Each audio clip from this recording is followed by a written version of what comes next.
Baik. Assalamualaikum warahmatullahi wabarakatuh, rekan-rekan sekalian. Jumpa lagi pada kesempatan hari ini. Sedikit ingin kita memberi pandangan menyangkut soal masalah kebijakan publik ya.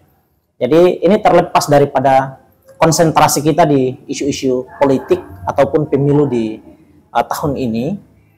Nah, tapi pada kesempatan hari ini kita akan mencoba untuk memberi pandangan yang di luar daripada isu-isu pemilu hari ini. Ini adalah menyangkut soal masalah kebijakan publik dari perspektif regulasi.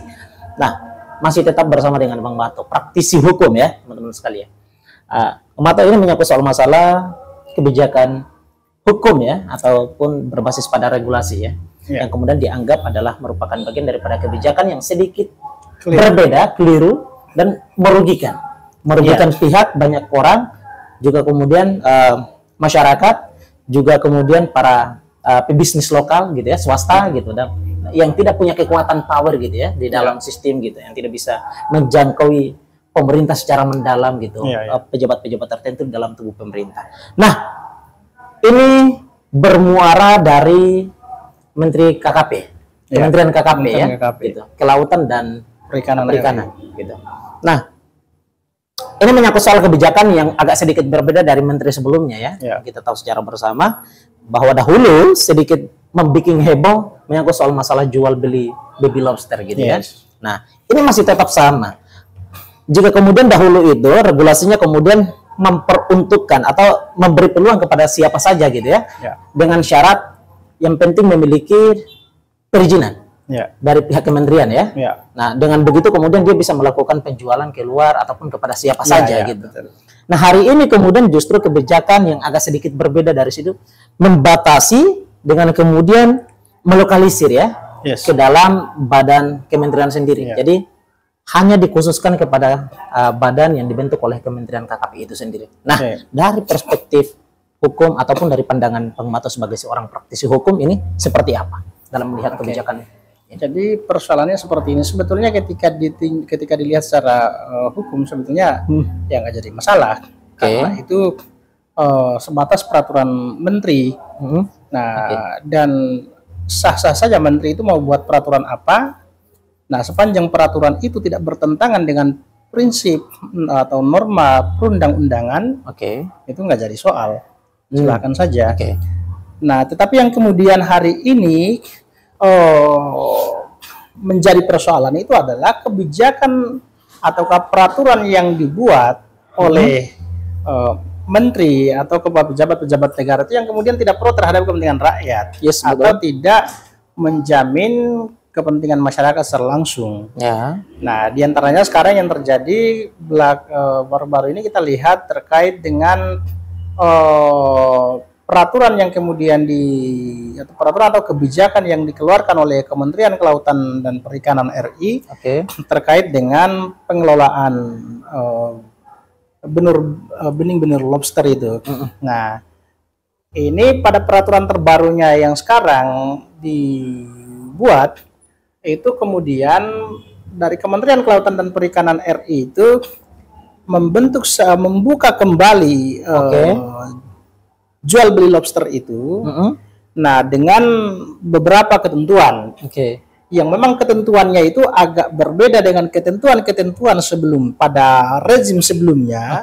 Nah, yang memang sebetulnya kita anggap bahwa ini agak kurang berpihak kepada kepentingan masyarakat dan nelayan. Nah, ini yang perlu disoroti. Nah, gini. Terkait dengan program yang sekarang, Kementerian Kelautan dan Perikanan RI membentuk sebuah badan layanan umum atau sebuah BLU yang memang itu untuk mengelola terkait dengan proses pengelolaan dan jual beli benih benur lobster. Nah, di mana pada peraturan itu setiap nelayan itu bisa mencari atau menangkap BBL, benur-benur lobster itu. Nah, dengan syarat itu adalah nelayan yang sudah memiliki izin atau mendaftarkan diri di Kementerian KKP sebagai kelompok nelayan yang beraktivitas mencari dan menangkap benih benur lobster. Nah, jadi ini agak disempitkan. Nah, sementara peraturan sebelumnya sudah dibuat dan benar-benar itu sudah dirasakan dampak dan manfaatnya oleh masyarakat. Oke. Nah, Artinya banyak golongan yang merasakan keuntungan di sini ya, merasakan manfaatnya. Betul. Gitu. Oke. Dan ini sudah diuji. Memang ketika kita lihat historisnya kan kita publik tidak begitu asing lagi terkait dengan ini. Yes. Benih benur lobster ini kan merupakan bisnis yang sangat menggiurkan dan sangat fantasi pendapatannya. Nah, lalu saat itu di zaman pertama kita bicara di zaman Menteri Susi, pernah dibuat juga, tapi itu hanya untuk segelintir corporate saja yang diperbolehkan atau memiliki izin untuk melakukan jual beli, penangkapan, pengelolaan dan jual beli terhadap benih benur lobster tersebut di perairan Indonesia. Nah, pada peraturan di rezim Menteri Susi ini ada sisi positif dan negatifnya juga. Nah, pada zaman itu dibentuk, diperbolehkan, tetapi hanya segelintir orang saja, dan hampir sama ini peraturan yang baru ini hampir mencerminkan peraturan pada rezim Menteri Susi itu. Lalu peraturan atau regulasi pada rezim Menteri Susi itu dianggap kurang berpihak dan menguntungkan rakyat nelayan, yang pada akhirnya waktu di zaman Menteri Pak Edi Prabowo itu kemudian reparasi kembali peraturannya. Lalu kalau nggak salah dari Permen KP nomor 16 di zaman Susi kalau nggak salah ya, itu kemudian dibuat kembali Permen KP Peraturan Menteri Kelautan dan Perikanan RI nomor 12, Permen KP nomor 12 itu kalau nggak salah, yang mengatur terkait dengan pengelolaan kepiting, rajungan benur-benur lobster dan satwa laut yang lainnya. Nah, dalam regulasi yang dibuat di zaman Pak Edi Prabowo itu, nah di Permen KP nomor 12 ini dianggap ini bagus nih. Satu, regulasi itu dibentuk berdasarkan kajian yang panjang, melibatkan tokoh-tokoh akademisi, nah dan ilmuwan yang kemudian memiliki kapasitas dan kemampuan di bidang itu, dan telah dilakukan penelitian, lalu kemudian peraturan itu digolkan. Pelaksanaan dari peraturan itu benar-benar mewakili kepentingan masyarakat. Nah, di zaman Menteri Susi itu kan mendorong untuk budidaya. Nah, di zaman Pak Edi Prabowo di rezim nomor Permen KP 12 itu juga bicara tentang budidaya juga, tapi dengan pandangan bahwa ketika murni full didorong ke budidaya, maka nelayan kita tentunya tidak sanggup. Karena untuk melakukan budidaya atau ternak terhadap benih benur lobster itu butuhkan kos yang besar. Pembesaran itu butuh kos yang besar. Butuh kos yang besar, sangat besar. Pertama adalah fasilitas yang dipakai, keramba dan lain sebagainya, itu butuh kos. Nah, kemudian dalam proses pembesarannya itu sangat luar biasa maintenance-nya. Nah, butuh kos yang besar, maka nelayan kita tidak mungkin mampu. Betul. Yang pada akhirnya tetap dalam rezim nomor 12 itu diperbolehkan tetap mempertahankan budidaya, tetapi juga diperbolehkan untuk dilakukan jual beli pada baby lobster itu. Dengan asumsi ketika nelayan itu menjual secara merdeka, nah bebas menjual kemana saja. Nah, akhirnya apa? Ketika nelayan boleh menjual kemana saja, jatuhnya nelayan memiliki hak untuk memilih pasar mana yang harus dipakai. Tergantung yang menguntungkan dia. Jadi di situ persaingan pasar itu terjadi. Nah, harga itu otomatis sangat ditentukan dari nelayan. Betul. Nah, karena siapa saja boleh beli waktu itu. Nah, dengan asumsi bahwa ketika nelayan ini selama menjual hasil tangkapannya ini kemudian bisa menjadi modal agar dia melakukan pembesaran atau membuat budidaya lobster itu. Dengan kebijakannya itu, ketika sudah punya modal dari hasil penjualan, maka kemudian dilanjutkan ke budidaya. Nah, sambil berjalan membangun kekuatan ekonomi nelayan agar dia bisa memodali dirinya untuk melaksanakan budidaya lobster itu. Dengan regulasinya bahwa ketika melakukan budidaya dari 100% benih benur lobster yang dibesarkan itu ada kebijakan restocking. Nah, 30% kebijakan restocking. Jadi dari 100% yang dibesarkan, 30%-nya itu harus dilepas liarkan ke alam untuk menjaga habitat aslinya, untuk melestarikan konservasi alam. Nah, ini dilakukan. Nah, ini menguntungkan nih. Oke. Di lain sisi menguntungkan masyarakat, di sisi yang lainnya juga benar-benar memperhatikan konservasi alam. Ini pada kebijakan sebelumnya. Kebijakan sebelumnya di Menteri Prabowo. Edi Prabowo, Prabowo, rezim oke. nomor 12-nya. Kita katakanlah nggak usah bicara Pak Edi, kita bicara rezim Permen KP nomor 12. Oke. Nah, Permen KP nomor 12 itu jelas-jelas mewakili kepentingan rakyat dan benar-benar menjaga kelestarian alam karena ada kebijakan restocking 30% itu. Oke. Nah, dia liarkan ke alam konservasi karena benih benur lobster itu ketika dia menetas dari induknya, di alam liarnya potensi hidupnya itu hanya 0,1% potensi untuk hidup karena dia rentan mati karena perubahan suhu air, perubahan arus dan kemudian menjadi mangsa dari predator-predator luas besar. Nah, ketika kebijakan budidaya, jual beli dan budidaya nanti ada kebijakan restocking itu dibuat, nah dan sudah dipraktekkan itu, sudah jalan dan restocking itu jalan dalam konservasinya benar-benar diperhatikan, akhirnya potensi kehidupan benih benur lobster itu sangat meningkat.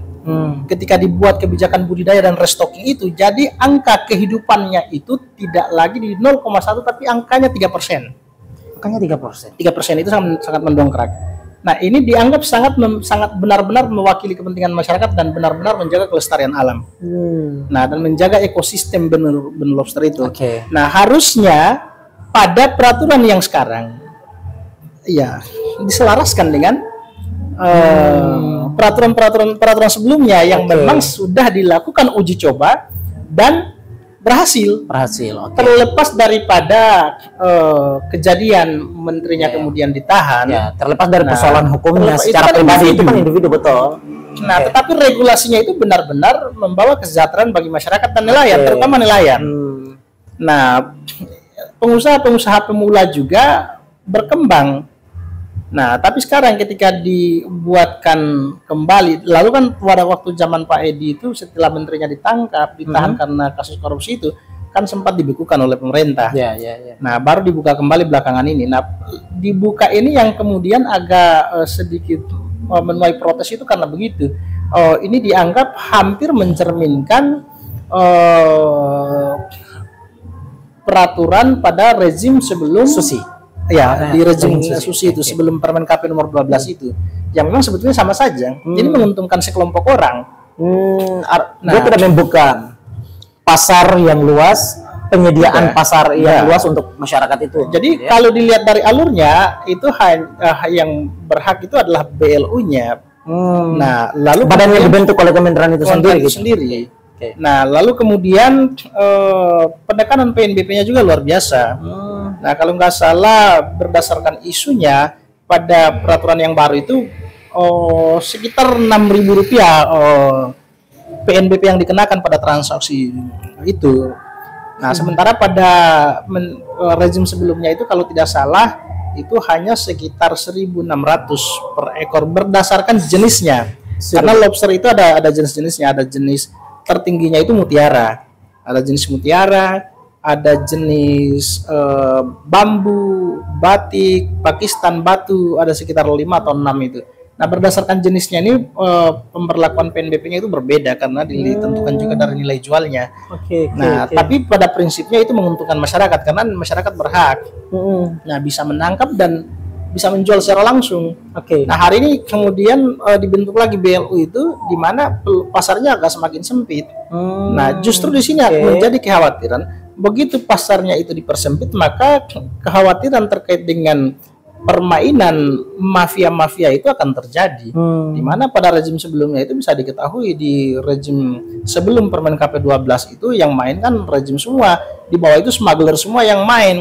Nah, masyarakat nelayan ditekan, mau nggak mau you harus jual karena cuma mereka pembelinya. Nah, masyarakat mau nggak mau ini barang hidup, ketika tidak dijual akan mati. Nah, dia hanya bertahan hidupnya berapa lama kalau tidak segera dirawat dengan baik. Nah, jadi mau nggak mau mereka menjual, ada yang membeli dengan harga Rp1.000, Rp500 dan lain sebagainya. Nah, pada rezim setelah itu di Permen KP nomor 12 itu kalau nggak salah itu sudah diberikan standar. Jadi membeli dari nelayan itu paling murah 6.000 5.000 kalau nggak salah waktu itu Per ekor. per ekor. Lumayan ya. Lumayan. Nah, ini yang kita sayangkan dari kebijakannya. Iya, iya, iya. Nah, kebijakan ini kan yang menjadi pertanyaannya, kenapa tidak diselaraskan dengan peraturan kemarin, peraturan sebelumnya saja, yang memang di situ sudah terlihat jelas bahwa uji cobanya berhasil, Dan artinya atau sekurang-kurangnya mengambil keuntungan yang menguntungkan masyarakat gitu ya. justru itu artinya kenapa dianggap berhasil, karena kan semata-mata itu dibuat untuk menjaga kepentingan masyarakat, menjawab kepentingan ekonomi masyarakat dan pendapatan untuk negara. Arti poinnya pada akhir video ini untuk kita tekankan kepada pihak pemerintah, khususnya Menteri Kelautan dan Perikanan RI, KKP ya, KKP, untuk kemudian diperbaharui kembali tentang kebijakan atau kebijakan regulasinya ini, adalah tentang penyesuaian ya, penyesuaian, disesuaikan dengan peraturan sebelumnya saja. Justru itu tidak harus misalkan menggunakan logika pada peraturan sebelumnya, tapi itu bisa dijadikan sebagai standar untuk membuat peraturan yang baru. Kenapa? Karena itu benar-benar sudah diketahui asas manfaatnya. Maka untuk membuat peraturan yang baru ini ya paling tidak itu sebagai patokan standarnya. Nah, karena semata-mata untuk kepentingan nelayan, kepentingan masyarakat dan kepentingan negara, bukan kepentingan oknum, entah oknum pengusaha ataukah oknum pejabat negara atau oknum-oknum pegawai-pegawai negara itu. Nah, ini yang perlu di-clearkan di situ. Jadi sebagai closing statement saja bahwa ya Kementerian KKP sebaiknya atau selayaknya mempertimbangkan kembali regulasi ataukah kebijakan yang sudah diambil itu, yang sekarang baru diberlakukan itu, dipertimbangkan kembali untuk diterapkan. Nah, dengan cara apa? Ya, melihat kembali pada faktor manfaatnya, kira-kira ini bermanfaat dan berguna tidak untuk nelayan. Nah, lebih mewakili kepentingan nelayan atau tidak. Ketika tidak, nah ya monggo disesuaikan saja atau membuat regulasi baru, tetapi ya yang memang tidak jauh dari apa yang sudah dibuat itu, yang benar-benar sudah jelas terbukti, kira-kira begitu. Ya, dan yang paling yang harus difikirkan adalah soal nelayannya. Gitu. Nelayan jangan cuma dikasih tugas untuk nyari saja gitu. Lalu tidak diuntungkan dari aspek hasilnya gitu kan? Ya, betul. Seperti itu ya. Kira-kira seperti itu. Baik, terima kasih banyak teman-teman sekalian. Ini perbincangan kita menyangkut soal masalah regulasi di dalam pemerintahan, terkhusus pada Kementerian KKP ini. Semoga bisa tersampaikan perbincangan kita ini, dan sebab ini menjadi bagian daripada poin terpenting karena menyangkut soal masalah hajat hidup nelayan. Sekali lagi, nelayan jangan hanya saja dikasih tugas untuk mencari baby lobsternya, lalu kemudian tidak diberi hasil yang maksimal sehingga kemudian bisa dapat simbiosis mutualismenya gitu. Jadi nelayannya nyari, hasilnya pun maksimal untuk kemudian kebutuhan dia, untuk survive dia. Nah, teman-teman sekalian, yuk come on, kita sebarkan. Semoga pesan-pesan ini tersampaikan kepada pihak pemerintah untuk bisa dapat memperbaharui kembali regulasi yang kemudian dianggap kurang begitu menguntungkan pihak nelayan. Terima kasih banyak teman-teman sekalian. Assalamualaikum.